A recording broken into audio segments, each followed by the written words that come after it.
When you think of supercars, chances are you think of a Lamborghini. With the distinct shape and power that comes with it, Lambos are a popular choice in today's day and age. Their success as a company is extraordinary considering where they started from. Well, I'm sure that interests you, as who doesn't like a Lambo? So, without further ado, let's talk about how and why Lamborghini became so successful.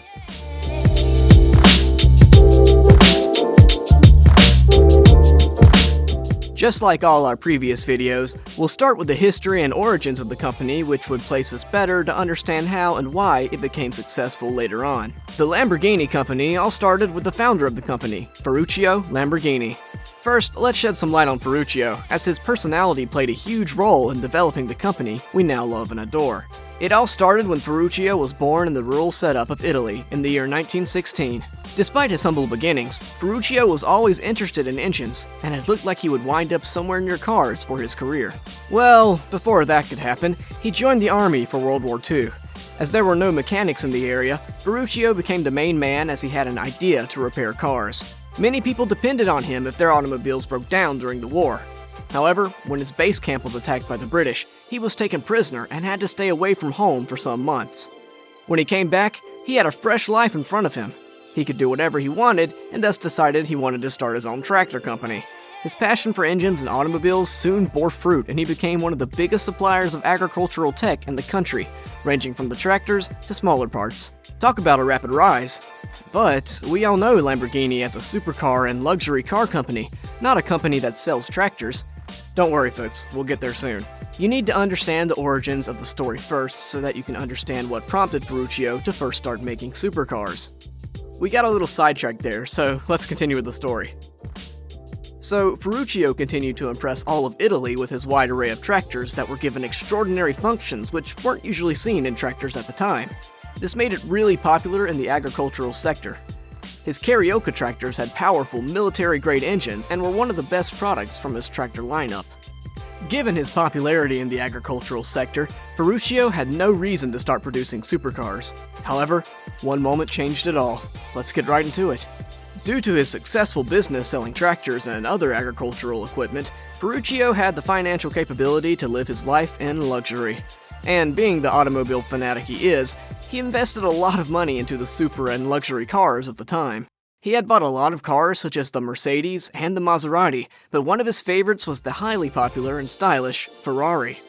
Focus up, people. We're heading into a crucial part in the story that led to Lamborghini starting their own line of supercars. Well, one day he bought a new Ferrari and was driving it when he noticed that the car wasn't handling well and was pretty noisy. It gave more of an impression that it was a repurposed track car and not a regular road car as it was advertised to be. It didn't have that luxury factor. Being an avid Ferrari fan, this was not liked by Ferruccio, and being an expert in cars himself, he decided to tell Enzo Ferrari, who was the owner and founder of Ferrari, that if he could tweak his car in a certain way, he could get the car's performance to improve vastly. And, long story short, this did not sit well with Enzo. He was the owner of perhaps one of the best sports cars companies in the world at the time. How could someone know more about his car than he? That was exactly the proud thing that came to his mind as he replied, saying that the car is fine, and the problem lies in the driver driving it. He also suggested that Ferruccio should stick to tractors rather than focus on his cars. As you can imagine, this did not sit well with Ferruccio. To be insulted like that, anyone could get enraged, and he knew he was correct when he gave out his suggestion to Enzo. This made him determined to prove Enzo wrong, and hence he decided that he'll start his own line of sports cars. And he did exactly that when he launched the Lamborghini 350 GT, which was the first sports car produced by Lamborghini. That car was a marvel to look at and performed even better when compared to the Ferraris at the time. Talk about talking the talk and walking the walk. Ferruccio proved that he was rightful in giving out his opinion on Ferrari. The 350 GT caught a lot of attention from people and car enthusiasts over the world. And soon Lamborghini was not just known as a tractor brand, but also as a sports car brand that could rival top companies like Ferrari. This was basically the first step towards the stage at which Lamborghini is at right now. Maybe if Enzo had not insulted him, he would not have Lamborghinis right now, or maybe he would have Lamborghini tractors instead. Who knows?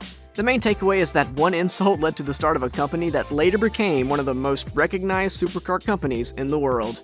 Weird, isn't it? Well, after the 350 GT had become vastly popular, it became apparent that Lamborghini would be looking to continue this momentum they had gained by producing sports cars. Hence, Ferruccio also rolled out other cars like the Espada, the Jarama, the Islero, and the immensely popular Miura. These all, especially the Miura, gave a lot of competition to the well-established Ferrari, and it felt like Ferrari finally met its match. The Miura was a killer blow to Ferrari, as it was the world's first supercar, and this title really boosted sales. It was known for its rear mid-engine and wheel drive, which gave the car the driving experience that many thoroughly enjoyed whilst cruising at high speeds. People were now starting to give Lamborghini the same respect as Ferrari was getting, and slowly it felt like they were on the path that could finally topple Ferrari's dominance in Italy. As you can see, Lamborghini grew rapidly during the first 10 years since it started, thanks to its amazing quality of cars and tractors. People were soon giving it the respect it deserved. However, this all changed in the 1973 global financial downturn, which involved the oil crisis at the time. Now, companies like Ferrari were established for years and had the financial backing to see through such tough times, but a relatively new company like Lamborghini didn't have that cushion to land onto, and hence could not cope with the financial downturn. Moreover, Ferruccio was getting old, and hence looking at the economical situation, opted to sell the company rather than keep it. He subsequently retired in 1974 and lived the rest of his life thanks to the loads of money he earned from Lamborghini. When you take out the founder and the main innovator of the company, someone who was responsible for its sudden rise to fame, obviously that marks the start of the decline of the company. Ferruccio sold the company to Giorgio Henry Rossetti and René Lemer. They wanted to salvage the popular brand Lamborghini had become and hoped to capitalize on its popularity to boost sales. However, despite their best efforts, they could not replicate the numbers that were put on by Ferruccio and declared bankruptcy, and thus the company transferred under the ownership of Jean-Claude and Patrick Memron. Unlike the previous owners, these two brothers were able to expand the company, and thus initially it seemed like they were on the right track. They invested a lot of capital into the expansion of the company, and as a result, they introduced new vehicles such as the LM002 off-road vehicle and the Jalpa sports car. However, despite the expansion, the numbers put by the brothers were not favorable to them, and thus they opted to sell the company to the well-known Chrysler Corporation. There were a lot of expectations from Chrysler due to its history, and it felt like Lamborghini had finally found a competent owner whose interest did not just lie in earning quick money from it, but to elevate the company to new heights.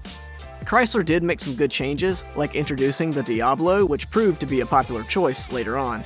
However, just like the previous owners, Chrysler did not keep the company for long and sold it to an Indonesian group, V-Power Corporation, and a Malaysian investment group, Micom Sedco.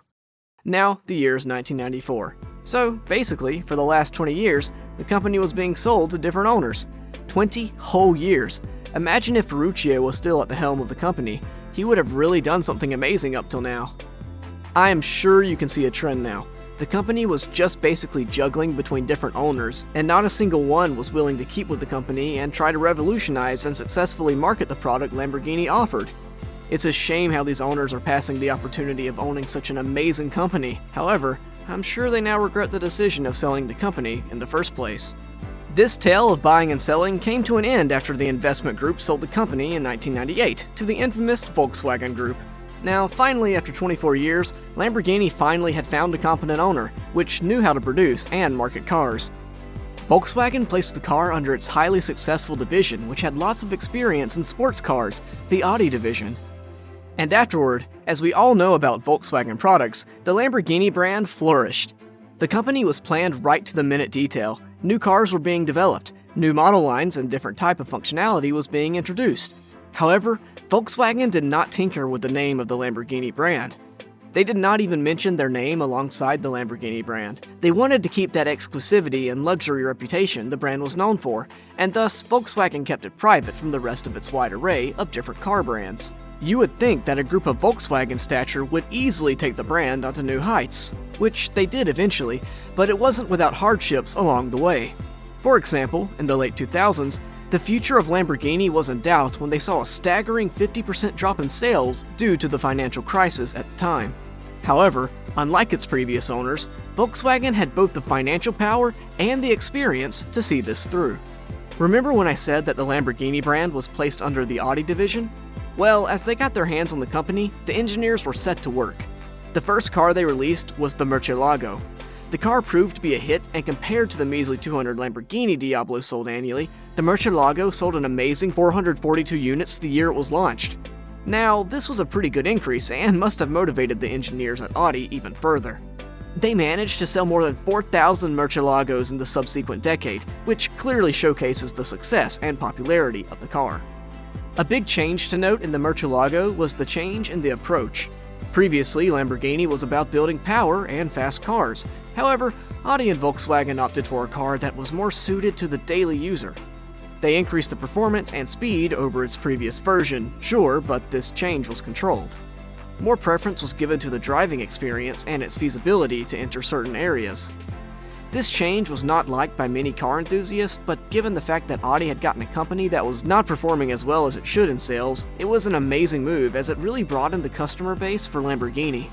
It was highly important too, as we later learned, because it created a broad customer base that now waited for the next Lamborghini to be announced. And the hype was answered in spectacular fashion, as the next one was none other than the legendary Lamborghini Gallardo. Chances are you already know about this car. The Gallardo is by far the most famous Lamborghini ever produced, and easily one of the most popular cars in recent times. The car was released in 2003 and became an instant hit. Initially, which was released as a coupe version, Lamborghini saw the amazing feedback and sales it was receiving, so they quickly followed up with a Spider version, which involved more functionality such as a retractable soft top, etc. A model which Lamborghini kept on upgrading due to the constant sales and popularity went on for 10 years.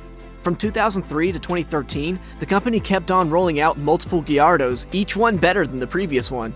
No wonder they sold an astounding 14,022 units, making it easily the best-selling model in Lamborghini's production line. Now, thanks to the Gallardo, Lamborghini is a household name throughout the world, and they have no issues with sales figures or popularity. It was right up there with the rest of the supercar companies such as Ferrari and etc., and thus the world eagerly awaits for what they'll release next.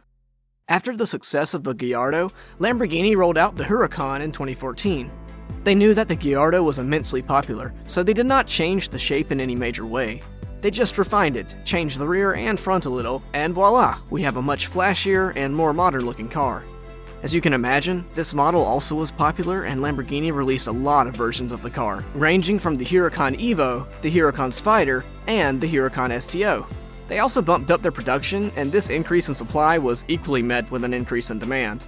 As a result, it comes as no surprise that they're able to sell an outstanding 20,000 units of the Huracan.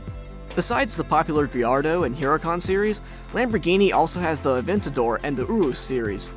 The Aventador is like an older brother to the Huracan, as it is far better in performance and thus is the more expensive version one could go for in a Lamborghini. The Urus Lamborghini lineup was a recent lineup in the company. It targets the SUV market and offers SUVs with a sporty edge to them, both in terms of performance and looks. And that covers it all. As of now, you can either opt for a Huracan, an Aventador, or an Urus as a base model. The rest are different versions. I hope that covers all things related to the Lamborghini success story. It's indeed a bumpy ride, and at one point felt like it would fail. But, like amazing products, Lamborghini cars had the potential to succeed, and they did in the end, thanks to the vision of Volkswagen and Audi. So, what's your opinion regarding the Lamborghini and its rise to fame? Would you buy one if you had the chance? Let us know in the comments below, and if you want to watch more of our amazing videos, stay tuned.